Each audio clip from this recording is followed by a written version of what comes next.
देखती आंखों, सुनते कानों और धड़कते दिलों को एसएन टीवी की तरफ से खुश आमदीद। आज हम जानते हैं कि हमारी दुनिया में 7 कॉन्टिनेंट्स यानी 7 बड़े आज़म हैं। Asia, Africa, north America, south America, Australia, Europe और एंटार्क्टिका। लेकिन आपको अगर कहा जाए कि न्यूजीलैंड के नीचे एक ज़ीलैंडिया नाम का बहुत बड़ा कॉन्टिनेंट डूबा हुआ है जिसको आज तक किसी ने नहीं देखा, तो आपको कैसा लगे? ये इतना बड़ा है कि इसमें इंडिया, पाकिस्तान, नेपाल, भूटान, बांग्लादेश, श्रीलंका और मालदीव जैसे सारे मुल्क आसानी से फिट आ सकते हैं। 26 सितंबर 2023 ये वो दिन था जब सैटेलाइट की मदद से इस कॉन्टिनेंट का पता चला और देखते ही देखते ये खबर पूरी दुनिया में वायरल हो गई, हत्ता कि हर तरफ ज़ीलैंडिया की बात होने लगी। नाजरीन, ये कॉन्टिनेंट असल में कहाँ पर वाक़या है और हम इसे क्यों नहीं देख सकते, ये सब जानने के लिए हमें चलना होगा न्यूजीलैंड। हम जानते हैं कि न्यूजीलैंड पूरी दुनिया से दूर एक आइलैंड है जिसके चारों तरफ साउथ पैसिफिक ओशन मौजूद है। न्यूजीलैंड की टोटल पॉपुलेशन 55 लाख के करीब है। हमारी जमीन का बहुत बड़ा हिस्सा जिसमें पहाड़, जंगल, वाटरफॉल्स कभी सब मौजूद था, जो आज न्यूजीलैंड के नीचे 3500 फीट समुद्र के गहरे पानी में डूब चुका है।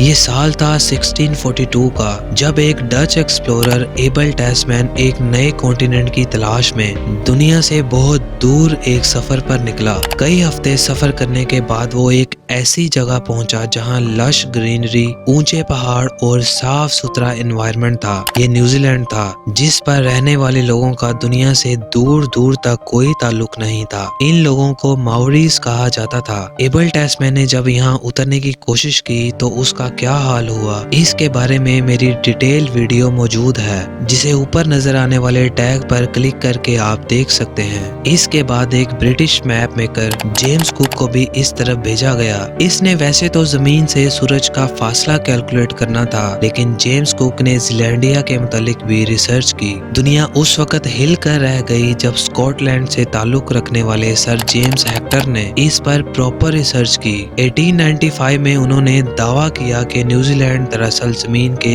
एक ऐसे हिस्से पर मौजूद है जो समुद्र में डूब चुकी है। वक्त गुजरता गया और इस जगह कई जियोलॉजिस्ट को भेजा गया। इन सब लोगों ने नोट किया कि समुद्र के नीचे जो जगह थी, यानी जो पत्थर थे, वो कॉन्टिनेंट क्रस्ट से मिलते जुलते थे। सादा अल्फाज में हमारे समुद्र में जो पत्थर होते हैं उन्हें वोल्केनिक बेसाल्ट रॉक कहा जाता है, और जो पत्थर हमारी जमीन पर होते हैं वो ग्रेनाइट रॉक कहलाते हैं। हैरानी की बात ये थी कि समुद्र के इस हिस्से के नीचे ग्रेनाइट रॉक के सबूत मिले। ये मिलने वाला सबसे बड़ा एविडेंस था कि आज से करोड़ों साल पहले हमारी जमीन का एक बहुत बड़ा हिस्सा समुद्र के नीचे डूब चुका था। ये कहना गलत नहीं होगा कि न्यूजीलैंड दरअसल ज़ीलैंडिया का ही एक हिस्सा है जिसे आज हम देख सकते हैं। अब सवाल ये पैदा होता है कि आखिर ज़ीलैंडिया समुद्र में डूबा कैसे। आपको बताते चलें कि आज से करोड़ों साल पहले हमारी जमीन पर एक ही कॉन्टिनेंट मौजूद था जिसे पेंजिया कहते थे, लेकिन टेक्टोनिक एक्टिविटी की वजह से ये कॉन्टिनेंट टूटकर दो हिस्सों में डिवाइड हो गया, यानी लॉरेशिया और गोंडवाना में। ज़ीलैंडिया भी गोंडवाना का हिस्सा था, लेकिन बाद में गोंडवाना भी कई हिस्सों में टूट गया और ज़ीलैंडिया भी अलग हो गया। वक्त गुजरने के साथ साथ ज़ीलैंडिया की जमीन का क्रस्ट पतला होता गया, जिससे समुद्र का साइज बढ़ता गया और आखिर में जमीन का इतना बड़ा हिस्सा समुद्र में डूब गया। आज बहुत से साइंटिस्ट इस बात पर जोर देते हैं कि ज़ीलैंडिया को 8वां बरे आज़म डिक्लेयर किया जाए, जिसके चांसेस फिलहाल बहुत कम नजर आते हैं। उम्मीद है मेरी बाकी वीडियोस की तरह आप इसे भी लाइक और शेयर करेंगे। मिलते हैं एक नई शानदार वीडियो में।